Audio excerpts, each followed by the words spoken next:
दोस्तों, इतिहास के सबसे क्रूर और निर्दयी शासकों की जब बात होती है तो ऐसे में मंगोल शासक चंगेज खान का नाम उस लिस्ट में टॉप पर आता है, क्योंकि चंगेज खान एक ऐसा क्रूर शासक था जिसने सत्ता और ताकत के नशे में दुनिया के असंख्य लोगों को मौत के घाट उतार दिया था। अपने साम्राज्य को बढ़ाने और दुनिया का सबसे ताकतवर शासक बनने के लिए वह किसी भी हद तक गुजर सकता था। बताया जाता है कि एक बार हमले में उसने सिर्फ एक ही घंटे के अंदर लगभग 17,50,000 लोगों की हत्या करवा दी थी। दोस्तों, आज की हमारी इस वीडियो में भी हम आपको चंगेज खान से जुड़े 20 ऐसे ही फैक्ट्स बताने वाले हैं। नंबर 20, चंगेज खान का जन्म सन 1162 के आसपास मंगोलिया के उत्तरी हिस्से में उनून नदी के पास एक इलाके में हुआ था। बचपन में उसका नाम तेमुचिन रखा गया था, जबकि चंगेज खान नाम उसको बाद में दिया गया था।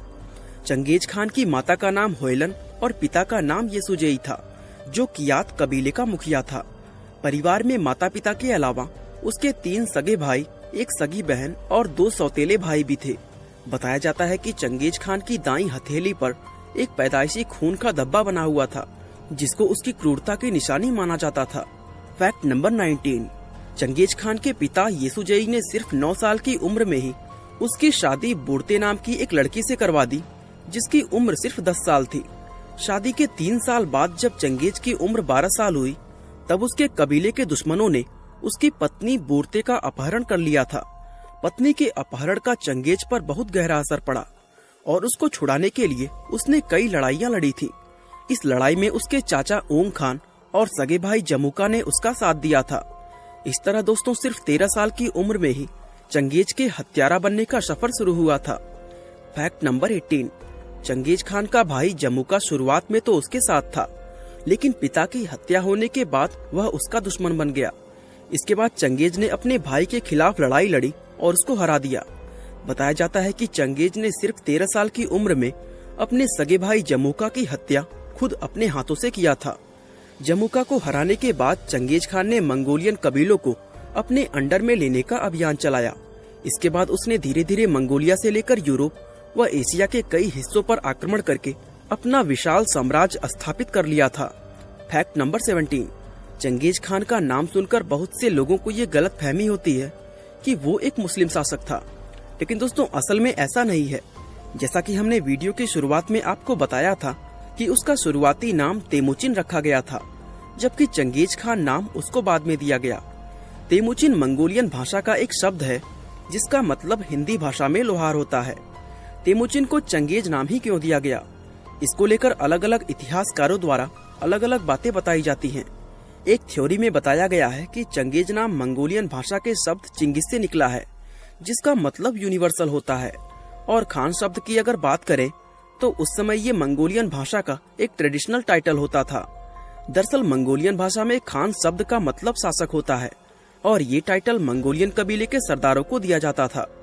इस तरह से देखें तो चंगेज खान के नाम में यूनिवर्सल रूलर का अर्थ छिपा हुआ है। फैक्ट नंबर 16, दोस्तों चंगेज खान तेंगरी धर्म को मानता था। जो लोग नहीं जानते उन्हें हम बता दें कि तेंगरी एक प्राचीन मध्य एशियाई धर्म है, जो उस समय मंगोलों और तुर्क लोगों का सबसे प्रमुख धर्म होता था। इस धर्म के मुख्य देवता आसमान के प्रभु तेंगरी माने जाते हैं, जिसके चलते इस धर्म में आसमान के लिए काफी श्रद्धा रखी जाती है। आज भी सेंट्रल और उत्तरी एशिया में तुवा और खकासिया जैसी जगहों पर तेंगरी धर्म के अनुयायी मौजूद हैं। फैक्ट नंबर 15, दोस्तों चंगेज खान को इतिहास के सबसे क्रूर और निर्दयी शासकों में शुमार किया जाता है। इतिहासकार कहते हैं कि जितना कत्लेआम चंगेज खान ने अपने शासन के दौरान किया, उतना शायद दुनिया के और किसी भी शासक या तानाशाह ने नहीं किया। एक आंकड़े के अनुसार उसने दुनिया भर के 40 मिलियन यानी 4 करोड़ से ज्यादा लोगों को मौत के घाट उतार दिया था, जबकि कुछ रिपोर्ट्स में मरने वाले लोगों की गिनती इससे कहीं ज्यादा अधिक लिखी गई है। 13वीं सदी के मशहूर ईरानी इतिहासकार रशीद उद दीन हमदानी ने लिखा है कि चंगेज खान ने अपने हमलों से ईरान की जनसंख्या को 25 लाख से 2.5 लाख पर ला दिया था। दोस्तों ये ईरान में हुआ अब तक का सबसे बड़ा नरसंहार माना जाता है। फैक्ट नंबर 14, चंगेज खान ने अपनी एक बेटी की शादी टचर नाम के एक शख्स से की थी, जो सभी दामादों में उसका सबसे पसंदीदा दामाद था। इसके बाद ईरान के निशापुर में एक तीरंदाज ने टचर की हत्या कर दी थी, जिसकी वजह से चंगेज खान की बेटी का दिल टूट गया और उसने अपने पिता से कहा कि इस मौत के बदले में निशापुर के एक एक शख्स को मौत के घाट उतार दिया जाए। बताया जाता है कि टचर की मौत से गुस्सा हुए चंगेज खान ने निशापुर के सभी लोगों को मौत के घाट उतार दिया था। यहाँ तक कि उसने जानवरों को भी जिंदा नहीं छोड़ा था। लाखों लोगों का कत्लेआम करके उसने लाशों का एक विशाल पिरामिड बना दिया ताकि दोबारा कोई उसके परिवार पर हमला करने की सोच भी ना सके। Fact number 13। दोस्तों, चंगेज खान की वजह से वातावरण में करीब 700 million tonne carbon dioxide gas खत्म हो गई थी।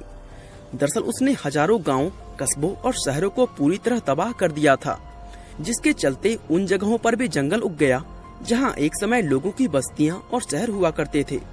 इसी को देखते हुए अमेरिका के कार्नेगी इंस्टीट्यूशन ऑफ साइंस ने अनुमान लगाया कि चंगेज खान के नरसंहार की वजह से कहीं न कहीं वातावरण को काफी ज्यादा फायदा पहुंचा।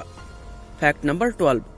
आपको जानकर काफी हैरानी होगी कि इतिहास का सबसे क्रूर शासक होने के बावजूद भी चंगेज खान के अंदर धार्मिक कट्टरता बिल्कुल नहीं थी। वह इस बात को अच्छी तरह जानता था कि उसकी प्रजा जितनी ज्यादा खुश रहेगी, लोगों में उसके खिलाफ उतना ही कम विद्रोह होगा। इसलिए उसने अपने शासनकाल में दुनिया के सभी धर्मों को फॉलो करने की पूरी आजादी दे रखी थी। दोस्तों, यही वजह थी कि वो इतने बड़े साम्राज्य पर शासन कर पाया था। Fact number 11। चंगेज खान के हुक्म से उसके साम्राज्य में बच्चे की उम्र 3 साल होते ही उसको तीरंदाजी और घुड़सवारी की ट्रेनिंग देना शुरू कर दिया जाता था। यूरोप के लोगों ने जब ये देखा तो उन्होंने इतिहास में लिखा कि मंगोलों की महिलाएं भी पुरुषों से बेहतर घुड़सवारी कर सकती थीं। Fact number 10। दोस्तों, चंगेज खान के शासनकाल में लोगों को मौत की सजा देने के लिए एक बेहद अजीब तरीका अपनाया जाता था। इस तरीके को आज मेजरिंग अगेंस्ट द लिंचपन के नाम से जाना जाता है। इसमें एक विशाल आकार का वेगन व्हील होता था जिसके किनारे बेहद तेज धार वाले धातु होते थे। चंगेज खान द्वारा पकड़े गए सभी लोगों को इसी वैगन व्हील से गुजारा जाता था। इसमें जिस भी व्यक्ति की लंबाई 3 फीट से ज्यादा होती थी, उसकी गर्दन धड़ से अलग हो जाती थी। यानी चंगेज खान सिर्फ छोटे बच्चों की ही जान को बख्शता था। सन 1202 में जब चंगेज खान की लड़ाई उसके भाई जमुका से हुई तो उसने उसके कबीले के लोगों के खिलाफ मौत के इसी तरीके का इस्तेमाल किया था। Fact number 9। चंगेज खान का एक क्रूर शासक होने के बावजूद भी मंगोलिया के अंदर आज भी चंगेज खान का मुकाम बहुत ही ज्यादा ऊंचा माना जाता है। वहाँ के लोगों के लिए वो सिर्फ इतिहास का एक शासक नहीं बल्कि वहाँ का फादर ऑफ नेशन कहलाया जाता है। यहाँ तक कि उत्तरी चीन में उसका एक मंदिर भी है जहाँ लोग आज भी उसकी पूजा करते हैं। Fact number 8। 20वीं सदी में सोवियत यूनियन के द्वारा इतिहास से चंगेज खान का नाम मिटाने का काफी प्रयास किया गया था। उस समय सोवियत साम्राज्य के अंदर चंगेज खान का नाम लेने पर भी बैन था। साथ ही सोवियत सरकार ने स्कूल और कॉलेजों की सभी किताबों से चंगेज खान का नाम मिटा दिया था। लेकिन 90 के दशक में मंगोलियन क्रांति के दौरान मंगोलिया के अंदर चंगेज खान का नाम फिर से उसी तरह लिया जाने लगा और आज तो मंगोलियन करेंसी पर भी चंगेज खान का ही फोटो नजर आता है। Fact number 7। 13वीं सदी से पहले उत्तरी और पश्चिमी चीन के अंदर बहुत सी घुमंतू जनजातियां या कहें खानाबदोश लोगों के समूह होते थे। मंगोल्स भी इन्हीं लोगों में से एक थे जो छोटे छोटे कबीलों में बटे हुए थे। सन 1206 के आसपास चंगेज खान ने सबसे पहले इन अलग अलग बटे हुए कबीलों को एक किया और फिर इन कबीलों का लीडर बनकर अपने साम्राज्य का विस्तार किया। कहा जाता है कि मंगोलों का लीडर बनने के बाद ही उसको चंगेज खान का टाइटल दिया गया था। Fact number 6। चंगेज खान के बारे में ये कहा जाता है कि उसके लिए रिश्ते कोई खास अहमियत नहीं रखते थे, क्योंकि एक बार उसने अपने सौतेले भाई को सिर्फ इसलिए मारा था क्योंकि वो उसको तंग किया करता था।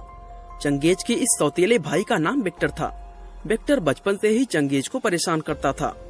चंगेज अपने इस सौतेले भाई की शैतानियां झेलते हुए बड़ा हुआ था और आखिरकार एक दिन तंग आकर चंगेज ने विक्टर को मौत के घाट उतार दिया।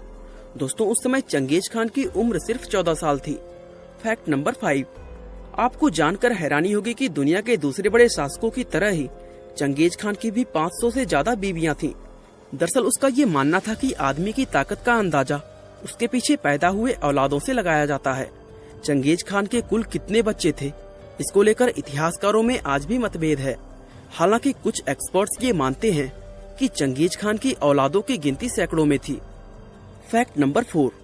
साल 2003 में किए गए एक जेनेटिक स्टडी में सामने आया कि यूरेशिया के बहुत सारे लोगों का डीएनए एक दूसरे से मेल खाता है। इस बारे में गहराई से जब जांच की गई तो पता चला कि यूरेशिया के लगभग 1,60,00,000 लोगों का डीएनए पैटर्न चंगेज खान के डीएनए पैटर्न से मेल खाता है। यानी दूसरे शब्दों में कहें तो ये सभी लोग असल में चंगेज खान के वंशज हैं। और दोस्तों, ये काफी हैरान करने वाली बात है। फैक्ट नंबर 3, चंगेज खान के बारे में ये कहा जाता है कि उसको अलग अलग महिलाओं के साथ संबंध बनाने का शौक था। कहते हैं कि वो हर रोज ना जाने कितनी महिलाओं को अपनी हवस का शिकार बनाया करता था। दरअसल वह जिस भी राज्य या साम्राज्य पर जीत हासिल करता था, वहाँ की महिलाओं को वो अपना शिकार जरूर बनाता था। इसलिए शायद आज यूरेशिया के हर 200 पुरुषों में से एक पुरुष का डीएनए पैटर्न चंगेज खान से मेल खाता है। फैक्ट नंबर 2, पुराने समय में छोटे से लेकर बड़े बड़े राजाओं तक सभी की ये इच्छा होती थी कि मरने के बाद उनका नाम इतिहास में हमेशा अमर रहे। इसके लिए ज्यादातर लोग अपने लिए मकबरे और दूसरी बड़ी बड़ी इमारतों को बनवाते थे। लेकिन चंगेज खान की सोच इस मामले में बिल्कुल अलग थी। वो नहीं चाहता था कि उसके मरने के बाद उसको कभी याद किया जाए। यही वजह थी कि उसने अपनी पूरी जिंदगी किसी भी मूर्तिकार को अपनी कोई मूर्ति नहीं बनाने दी।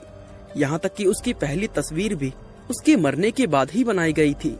फैक्ट नंबर 1, अपना नाम इतिहास से मिटाने के लिए चंगेज खान ने एक बड़ी ही अजीब वसीयत लिखी थी। उसने इस वसीयत में लिखा था कि उसके मरने के बाद उसको किसी ऐसी गुप्त जगह पर दफनाया जाए जहां उसकी लाश को ढूंढना संभव ना हो।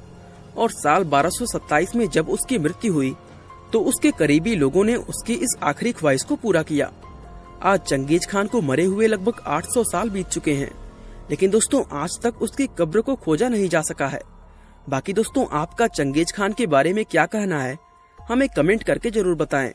बाकी आज के लिए बस इतना ही। वीडियो अच्छा लगा तो लाइक, शेयर और चैनल को सब्सक्राइब करना बिल्कुल ना भूलें। आपका बहुमूल्य समय देने के लिए बहुत बहुत धन्यवाद।